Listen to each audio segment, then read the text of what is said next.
Salam pembelajaran. Tetap semangat belajar di masa pandemi COVID-19. Selamat mengikuti video ini sampai selesai.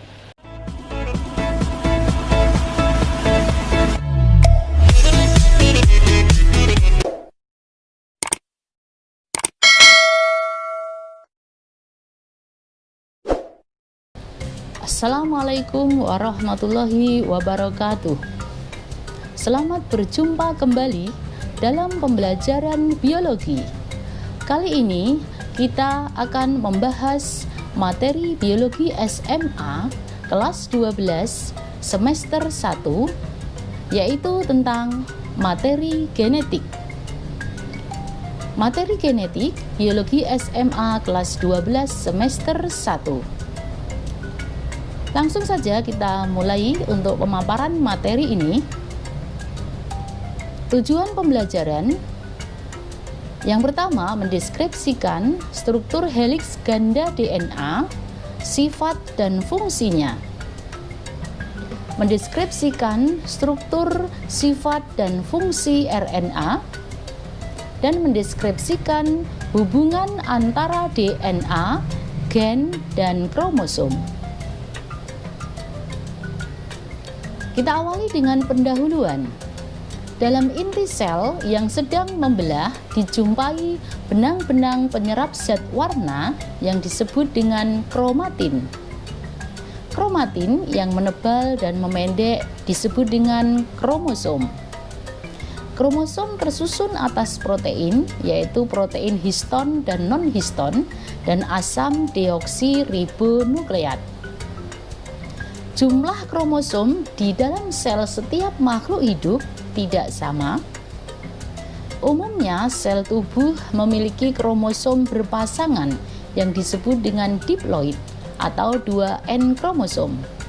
Sedangkan sel gamet memiliki kromosom tidak berpasangan disebut dengan haploid atau N kromosom. Setiap kromosom diberi nomor. Kromosom terpanjang nomor 1 dan yang terpendek nomor terakhir. Pada organisme jantan memiliki kromosom terpendek XY dan organisme betina memiliki kromosom terpendek XX. Kromosom XY dan XX dikenal dengan kromosom kelamin karena menentukan jenis kelamin. Pasangan kromosom selain kromosom kelamin disebut dengan autosom. Kita bahas yang pertama, yaitu kromosom. Kromosom terdapat di dalam inti sel dan dapat diamati di bawah mikroskop saat sel sedang membelah, baik pembelahan meiosis maupun mitosis. Pada benang kromosom terdapat lengan kromosom disebut kromatid dan sentromer. Di dalam sentromer terdapat kinetopor, yaitu struktur protein tempat melekatnya serat gelendong saat pembelahan sel. Letak sentromer dapat menentukan bentuk kromosom. Protein penyusun kromosom, yaitu histon, bersifat basa dan non-histon bersifat asam, memiliki fungsi sebagai media bagi benang kromosom sehingga menjadi padat dan berperan sebagai enzim pengganda DNA dan pengkopi DNA membentuk RNA. Selain protein, kromosom terdiri atas DNA. DNA merupakan molekul hidup karena memiliki kemampuan menggandakan diri dan mengkopi diri membentuk RNA. DNA merupakan tempat penyimpanan informasi genetik yang akan diwariskan kepada keturunannya. Nah, timbul pertanyaan, apakah jumlah kromosom menentukan tinggi rendahnya tingkatan makhluk hidup? Untuk dapat menjawab pertanyaan ini, dapat kita amati pada tabel jumlah kromosom ya pada berbagai organisme.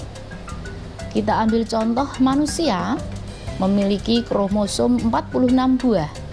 Sementara lalat rumah di sini yang notabene adalah hewan invertebrata memiliki jumlah kromosom 56. Sehingga pertanyaan ini terjawab Jumlah kromosom tidak menentukan tinggi rendahnya tingkatan makhluk hidup atau organisme. Nah, dapat dilihat contoh pada organisme-organisme yang lain pada tabel. Kita lanjutkan. Berikutnya adalah bentuk kromosom berdasarkan letak sentromernya. Nah, di sini sentromer membagi lengan kromosom menjadi dua. Pada metasentrik, sentromer membagi lengan kromosom menjadi dua sama panjang. Kemudian submetasentrik, di sini sentromer membagi lengan kromosom satu panjang, satu pendek. Sedangkan akrosentrik sentromer membagi lengan kromosom menjadi dua, satu panjang dan satu pendek sekali. Dan telosentrik, di sini letak sentromer pada ujung lengan kromosom. Berikutnya,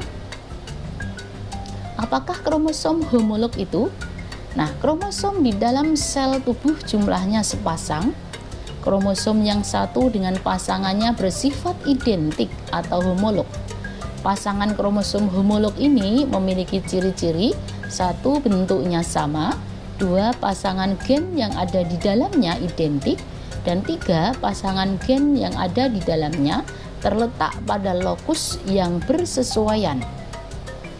Nah, berikut gambar kromosom homolog. Yang kedua adalah gen dan alel. Sepenggal DNA berfungsi sebagai zarah penentu sifat individu. Zarah adalah unit fungsional terkecil yang tidak dapat dibagi-bagi lagi. Zarah penentu sifat itu disebut dengan gen. Karena merupakan penentu sifat, maka gen berperan sebagai pengatur sifat-sifat yang diwariskan dari induk kepada keturunannya. Setiap gen memiliki fungsi tertentu. Pada tumbuhan, misalnya menentukan warna bunga, bentuk biji, tinggi batang, dan lain-lain. Pada manusia, misalnya gen penentu warna kulit, bentuk rambut, bentuk mata, dan lain-lain. Karena kromosom berpasangan dan merupakan homolog sesamanya, maka memiliki bentuk dan lokus yang sama pula. Sepasang gen yang berada pada lokus yang bersesuaian pada kromosom homolog disebut dengan alel. Nah, macam-macam alel memiliki fungsi yang sama. Misalnya gen warna bunga merah berpasangan dengan gen merah juga. Di sini disimbolkan dengan huruf A, yaitu A besar dan A besar atau A kecil A kecil. Disebut dengan sifat homozigot. Dan yang kedua memiliki fungsi berlawanan. Misalnya gen warna bunga merah pasangannya berwarna putih atau A besar A kecil. Nah, sifat ini disebut dengan heterozigot. Masih kita bahas tentang gen. Gen adalah zarah penentu sifat individu. Gen, struktur yang terdiri dari sepenggal DNA yang memiliki basa tertentu. Gen terletak pada lokus tertentu pada kromosom. Gen memiliki pasangan pada lokus yang bersesuaian di kromosom homolog. Kemudian fungsi gen yang pertama adalah mengontrol struktur dan fungsi sel pada individu. Dua, mewariskan sifat dari generasi ke generasi. Tiga, mengontrol pembuatan polipeptida dalam sintesa protein. Berikutnya adalah DNA. DNA disebut juga dengan asam inti. Selain ditemukan di nukleus, DNA juga ditemukan di kloroplas dan mitokondria. Struktur DNA terdiri atas dua utas benang polinukleotida yang saling terpilin atau double helix. Seutas polinukleotida tersusun atas rangkaian nukleotida. Berikut kita sampaikan skema struktur DNA. Ini DNA yang terdiri dari dua utas polinukleotida. Nah, polinukleotida artinya banyak nukleotida di sana. Nah, untuk satu nukleotida ini tersusun atas asam fosfat, gula deoksiribosa, dan basa nitrogen. Untuk basa nitrogen meliputi basa purin dan pirimidin. Nah, basa purin terdiri atas adenin dan guanin, dan pirimidin terdiri atas sitosin dan timin.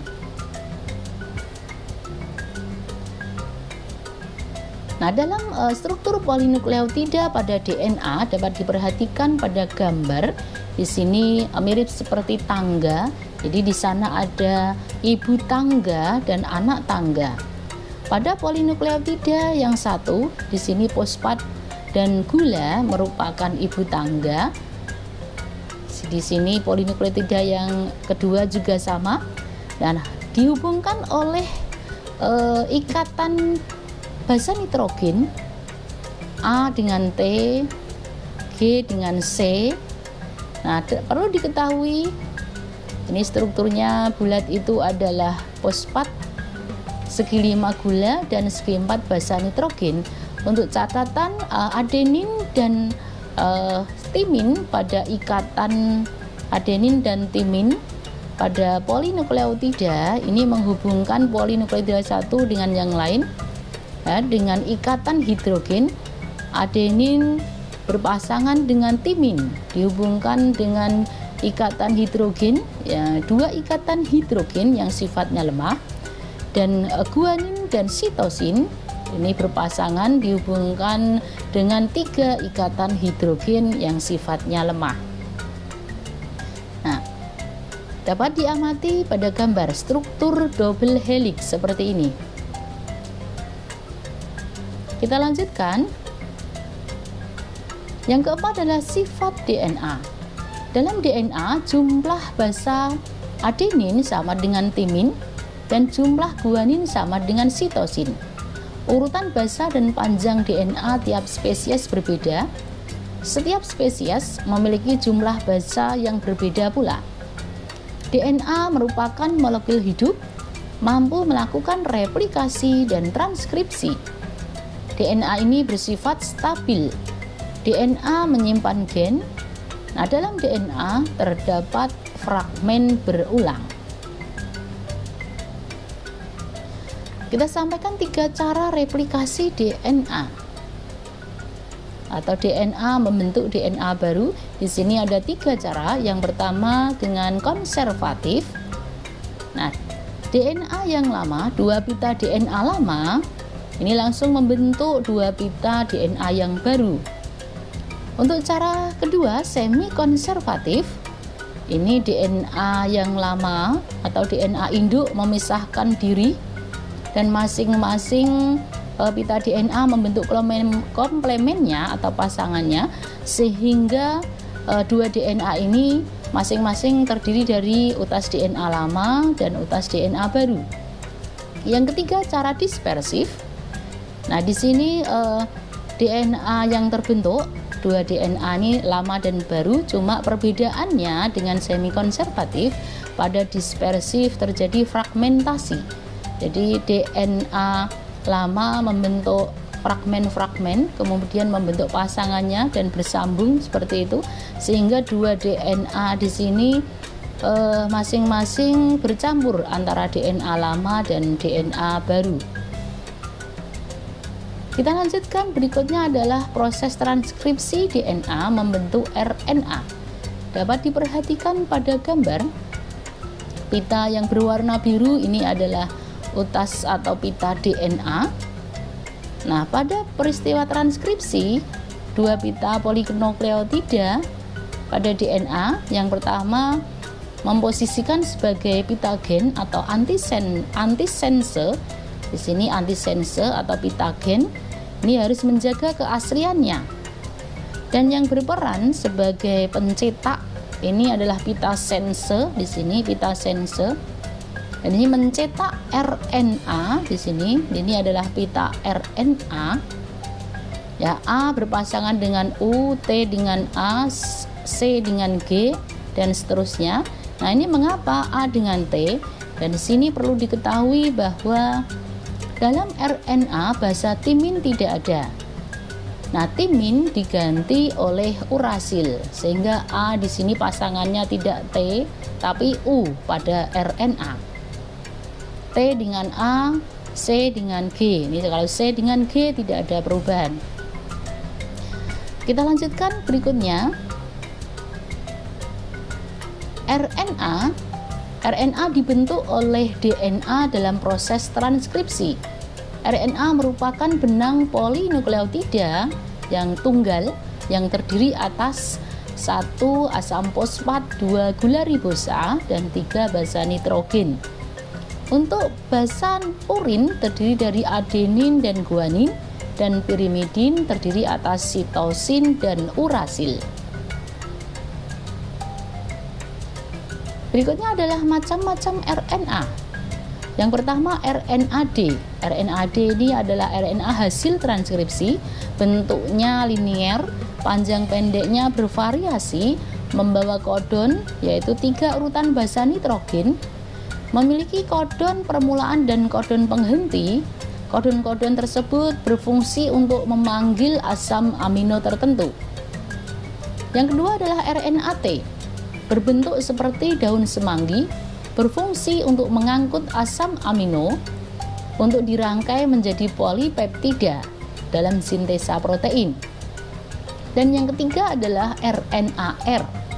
RNAR bentuknya belum diketahui, merupakan penyusun ribosom sebagai adaptor atau penyelaras dalam sintesa protein. Nah, demikian materi dalam video kali ini. Jika ada pertanyaan dapat ditulis di kolom komentar. Sampai jumpa di video pembelajaran selanjutnya. Ikuti terus ya. Bagi yang belum subscribe, jangan lupa klik tombol merah subscribe supaya channel ini lebih berkembang. Dan terima kasih. Assalamualaikum warahmatullahi wabarakatuh.